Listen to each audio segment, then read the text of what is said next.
साथियों, ATN super class Gorakhpur में आप लोगों का स्वागत है। साथियों, आज हम आपको बताने वाले हैं फिजिक्स में ये बताएंगे कि कोई अगर परिपथ है, कोई अगर सर्किट है और उसमें सेल लगा दिया जाए तो उसका इलेक्ट्रोमोटिव फोर्स किसे कहते हैं और टर्मिनल फोर्स किसे कहते हैं। तो आइए देख लेते हैं कि सेल का विद्युत वाहक बल मोस्ट इंपॉर्टेंट है। सेल का विद्युत वाहक बल एंड टर्मिनल फोर्स टर्मिनल जो विभवांतर किसे कहते हैं, टर्मिनल विभवांतर होती क्या है। तो इलेक्ट्रोमोटिव फोर्स को ईएमएफ से द्वारा प्रदर्शित किया जाता है। तो ये होता है कि इलेक्ट्रोमोटिव फोर्स कहते किसे हैं, तो सेल सहित पूरे परिपथ में अगर यहां हमने सेल लगा दिया, ये क्या हो गई, सेल हमारी बैटरी हो गई। ये हम अगर ले लेते हैं कि एक हम बैटरी ले लिए और इस बैटरी को ऐसे हमने ले लिया और इस बैटरी को अब हम देखेंगे, ये हमारी क्या हो गई, बैटरी हो गई। तो सेल सहित पूरे परिपथ में ऐसे पूरा परिपथ हम बना दे रहे हैं, सेल लगा दे रहे हैं और एक सर्किट लगा दिए ऐसे। अब ये सेल भी हो गया और पूरा क्या हो गया, पूरा परिपथ हो गया। पूरा क्या हो चुका है, परिपथ हो गया। सेल सहित पूरे परिपथ में इकाई आवेश, यूनिट आवेश, इसमें सेल रहेगा यूनिट आवेश और सेल सहित पूरे माने एक सेल सहित पूरे परिपथ में एक आवेश के प्रवाह के लिए, इकाई आवेश के प्रवाह के लिए जितनी ऊर्जा व्यय होती है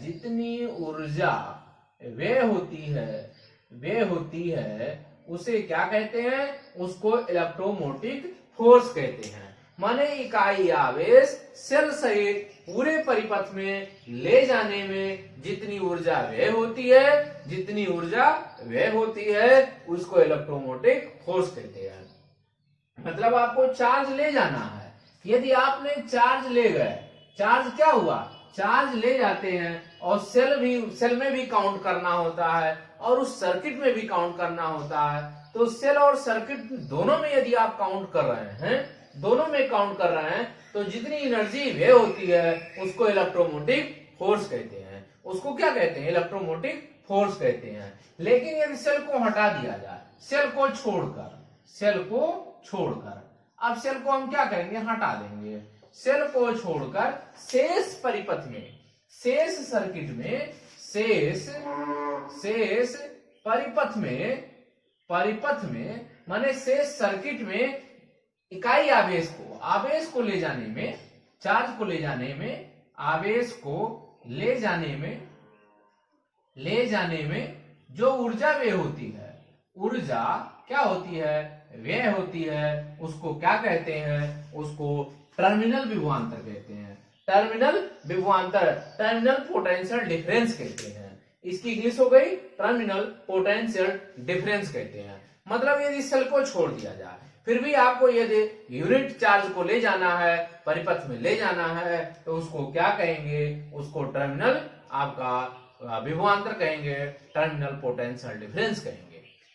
इसका यूज आता है, आखिर में इसको बताने का प्रथम कारण यह है कि यदि हमने इसको बनाया हुआ सर्किट बना दिया तो सर्किट में देखे होंगे हमारी अमीटर होती है और आपका होता है वोल्ट मीटर होती है। अमीटर हो गया और वोल्ट मीटर हो गया। जब किसी परिपथ में आप देखे होंगे हमारी जो मीटर होती है, जो अमीटर होती है, जैसे हम लाइट यूनिट देखते हैं, हम अपने परिपथों में क्या देखते हैं, हम यूनिट देखते हैं, कितनी यूनिट बिजली खर्च हुई, तो उसका नाम क्या है, आइए उसकी चर्चा करते हैं। जो हम घरों में यूज करते हैं, तो घरों में हम दो उपकरण को यूज करते हैं। जब किसी परिपथ हो गया, हमारा सर्किट हो गया, उसमें उपकरणों का उपयोग विद्युत धारा के मापने में किया जाता है। जैसे हमारा हो गया वैद्युत परिपथ है, तो वैद्युत परिपथ हो गया विद्युत परिपथ है, विद्युत क्या हो गया, परिपथ हो गया। तो जो इलेक्ट्रिक सर्किट हो गया, इसमें क्या करेंगे, उपकरणों का उपयोग विद्युत धारा प्रवाहित कर वैद्युत ऊर्जा का उपयोग किया जाता है। उपकरणों में क्या करेंगे, विद्युत धारा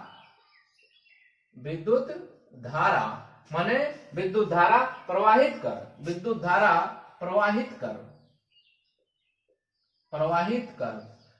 ऊर्जा का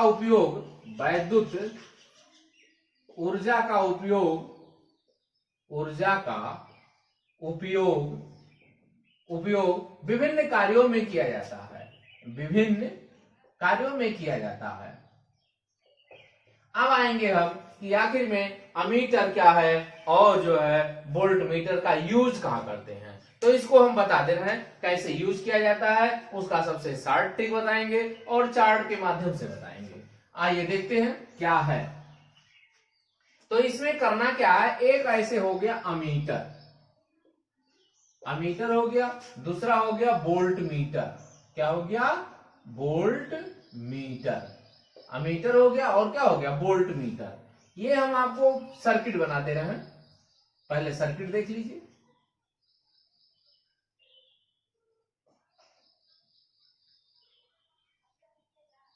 यहां हम आपको अमीटर लगाएंगे, अमीटर ये हो गया।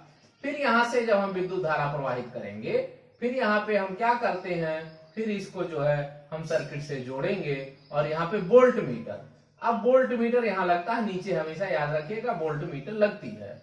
और ये सर्किट से ज्वाइंट हो गया, ये प्लस हो गया, माइनस हो गया। सपोज दैट मान लेते हैं पी और क्यू सिरा हो गया, ये आपके सिरे हो गए। अब हमारी विद्युत धारा प्लस से ये माइनस की ओर चलेगी। हमारी क्या हो गई, ये जो हमारा प्लस है, प्लस से आप याद रखेंगे इधर से प्लस से ही हमारी धारा सदैव चलती है, प्लस से माइनस की ओर चलती है। यहां भी हमारा प्लस हो गया और ये क्या हो गया, माइनस हो गया। ये हो गया वोल्ट मीटर और ये क्या हो गया, अमीटर। अब इसको ऐसे दो भागों में हम डिवाइड कर लीजिए। अमीटर का क्या यूज है, विद्युत धारा को एम्पियर में मापता है। अमीटर क्या है, विद्युत धारा को किसमें मापता है, एम्पियर में। इंपॉर्टेंट, विद्युत धारा को अमीटर किसमें मापेगा, एम्पियर में मापेगा। वहीं वोल्ट मीटर क्या करेगा, विभवांतर को मापेगा, पोटेंशियल डिफरेंस। किसमें मापेगा, पोटेंशियल डिफरेंस। विभवांतर का मतलब वोल्ट में मेजरमेंट करेगा। सेकंड आ गया कि इसको श्रेणी क्रम में, इसको किस क्रम में रखा है, सीरीज क्रम में।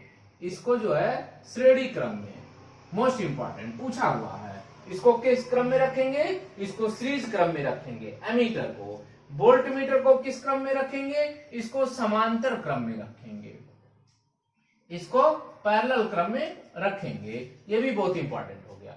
अगला क्या है, एक आदर्श अमीटर के लिए, आदर्श अगर अमीटर है, आदर्श क्या है, अमीटर। यदि आदर्श अमीटर आपके पास है तो इसका प्रतिरोध की वैल्यू R इक्वल टू 0 हो जाएगी। R इक्वल टू कितनी हो जाएगी, एक आदर्श अमीटर के लिए, एक आइडियल अमीटर के लिए रेजिस्टेंस क्या हो जाएगी, रेजिस्टेंस 0 हो जाएगी। यही एक आदर्श जो है, आदर्श वोल्ट मीटर के लिए, आदर्श क्या हो जाए, वोल्ट मीटर, आदर्श लिखना है। आदर्श वोल्ट मीटर के लिए रेजिस्टेंस हो जाता है प्रतिरोध। क्या हो गया, प्रतिरोध। तो प्रतिरोध R इक्वल टू इनफाइनाइट हो जाएगी, अनंत हो जाएगी। बहुत इंपॉर्टेंट है। तो वोल्ट मीटर याद रखिएगा, हमेशा वोल्ट मीटर किस सीरीज में होता है, पैरेलल क्रम में होती है। ये वोल्ट मेजरमेंट होती है। एक आइडियल वोल्ट मीटर के लिए ये इंपॉर्टेंट है, आपका रेजिस्टेंस क्या होता है, इनफाइनाइट होगा और ये सीरीज क्रम में होता है। और ये आदर्श मीटर के लिए रेजिस्टेंस हमारा क्या होगा, 0 हो जाएगा। ये बहुत इंपॉर्टेंट है, ये सभी परीक्षाओं में आता है, रेलवे के लिए, बैंक, एसएससी जितने भी होते हैं सबके लिए इंपॉर्टेंट है। अब हम चलते हैं धारा नियंत्रक किसको कहते हैं, रोहेस्टेड का क्या यूज है, ये भी इंपॉर्टेंट है, ये भी बता दे रहे हैं। रोहेस्टेड धारा नियंत्रक एक इसमें होता है, धारा नियंत्रक में, रोहेस्टेड में होता ये है कि चिकनी मिट्टी ले लेते हैं। धारा नियंत्रक, धारा क्या हो गया, नियंत्रक। तो एक चिकनी मिट्टी ऐसे ले लेंगे, ऐसे करके ऐसे, और इस पर क्या करेंगे, नाइक्रोम का तार लेप कर देते हैं। तो नाइक्रोम के तार को लेप ऐसे लपेट दिया जाता है।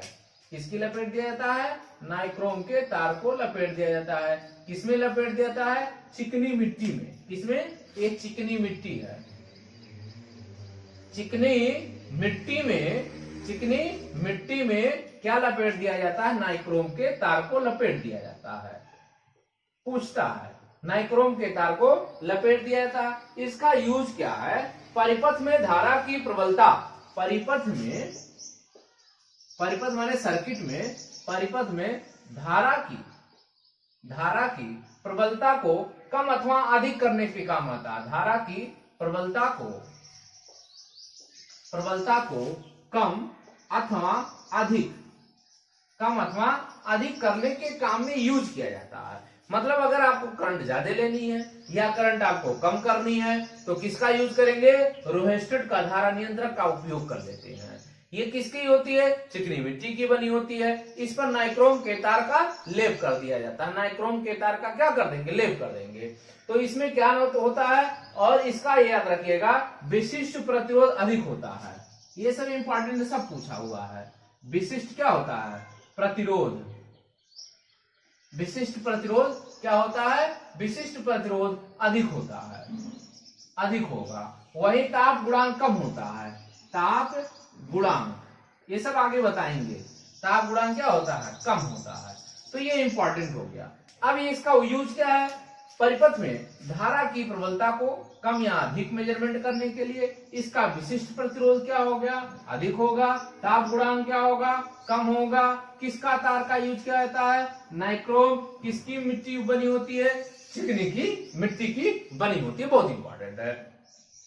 तो साथियों कल हम बताएंगे, बहुत इंपॉर्टेंट है, ओम का नियम बताएंगे। यहां से प्रश्न आता है। अब यहीं से सीरीज क्रम में जो रेजिस्टेंस होगा पैरेलल क्रम में जोड़ने का आता है। तो साथियों जो चैनल को सब्सक्राइब नहीं किए हैं वो चैनल को सब्सक्राइब करें, लाइक करें, शेयर करें। धन्यवाद।